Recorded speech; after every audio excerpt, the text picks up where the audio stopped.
تا به حال شده حتی برای یک دفعه از خود ما این سوال کرده باشیم که تعریف ما واقعا از خوشبختی چی است؟ اصلا آدم خوشبخت به چه کسی گفته میشه؟ و این شخص چه ویژگی هایی را داره؟ راه های رسیدن به خوشبختی چی است؟ و چه عواملی مانع رسیدن به خوشبختی انسان میشه؟ و در آخر یک سورپرایز خاص و ویژه را برای شما عزیزان داشتم. پس تا آخر این قسمت از کانال خودتان، کانال لایف استایل مدیا، با ما همراه باشید تا هیچ کدام از این مواردی را که ذکر کردم از دست ندید. ای نسخه نامه الهی که تویی و ای آینه جمال شاهی که تویی، بیرون ز تو نیست هرچه در عالم است، از خود بطلب هر آنچه خواهی که تویی. سلام، امیدوار هستم همگی صحتمند و سلامت باشید. سعید حسنی هستم. تخصص من در زمینه توسعه فردی، لایف استایل و شیوه زندگی می باشه. اما تو که میدانید هر فردی تعریف خاصی از خوشبختی داره. برای یک نفر ممکن است پول و ثروت، گردش دور دنیا، و یک شخص دیگه ممکن است موتر مدل بالا، پوشیدن لباس‌های گران قیمت و غیره دلیلی برای خوشبختی باشه. مسئله ای را که باید همگی بدانیم این است که داشتن این موارد ذکر شده برای احساس خوشبختی کوتاه مدت لازمه، اما به هیچ عنوان کافی نیست. این نکته را همیشه باید مد نظر داشته باشید که احساس خوشبختی باید درونی باشه. حتما افرادی را میشناسید که واقعا میلیونر هستند، اما از لحاظ روحی و روانی واقعا وضعیت مناسبی ندارند.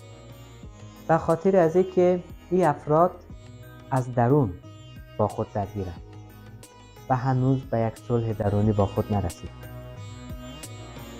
بگذارید مطلب را براتون واضح تر بسازم.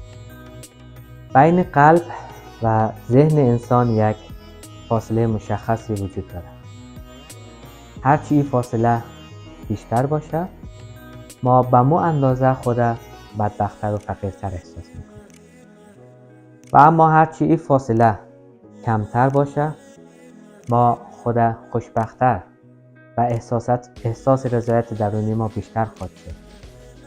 پس کوشش کنیم که این فاصله را کمتر و کمتر بسازیم تا جایی که قلب و ذهن ما با هم آمیخته شود، طوری که یک واحد مشترک شکل بگیره و او وقت است که ما به گوهر واقعی خوشبختی و سعادت خواهد رسیدیم. برای جستجوی خوشبختی هیچ وقت دنبال دنیای بیرونی خود نباشید. وقت خود ما را ضایع نکنید، چون هیچ فایده نداره. دنیای بیرونی ما انعکاسی از دنیای درونی ماست. کلید خوشبختی در دستان خود ماست. پس سعی کنیم اول با خود به صلح رضایت درونی برسیم. و اما راه‌های رسیدن به خوشبختی چه مواردی هستند؟ من به چند موارد مهم اشاره میکنم، گرچه راه رسیدن به خوشبختی درونی بسیار زیاد می باشه، اما مهمترین موارد از جمله آگاهی از احساسات است. برای برقراری ارتباط عمیق با قلب خود باید از احساسات و عواطف خود آگاه شویم و این مسئله به ما کمک میکنه تا احساسات ما را درک کنیم و به اونا بتونیم ارزش بدیم. دومین مسئله تأمل و مدیتیشن می باشه. تمرین تأمل و مدیتیشن به ما کمک میکنه تا ذهن خود آرام کنیم و به ندای قلب خود گوش دهیم. با انجام دادن این کارها ارتباط عمیق‌تری با خود ما میتونیم برقرار کنیم. سومین مسئله ارتباط با طبیعت. وقتی با طبیعت در ارتباط باشیم و زمینه‌های برای ما از این طریق باز میشه که میتونیم احساسات عمیق‌تری را تجربه کنیم و ارتباط بیشتری با قلب خود بتونیم برقرار کنیم. چهارمین مسئله مطالعه و هنر می باشه. کتابخوانی، نقاشی، موسیقی و هر نوع هنر دیگر میتونه به ما کمک کنه تا ارتباط عمیق‌تری بین قلب و ذهن خود برقرار کنیم. پنجمین مسئله، توسعه اختیار. اختیار به ما این اجازه را میده تا احساسات ما را بتانیم کنترل کنیم و از اونا بتانیم به بهترین شکل استفاده کنیم تا روابط خود را بهبود ببخشیم. فواید ارتباطات عمیق میان ذهن و قلب شامل افزایش آگاهی، کاهش استرس و اضطراب، بهبود روابط اجتماعی، افزایش خلاقیت و تعادل در زندگی روزمره است. این ارتباطات به ما کمک میکنه تا تصمیم‌های بهتری بگیریم و به راحتی با چالش‌ها و مشکلات زندگی روبرو شویم.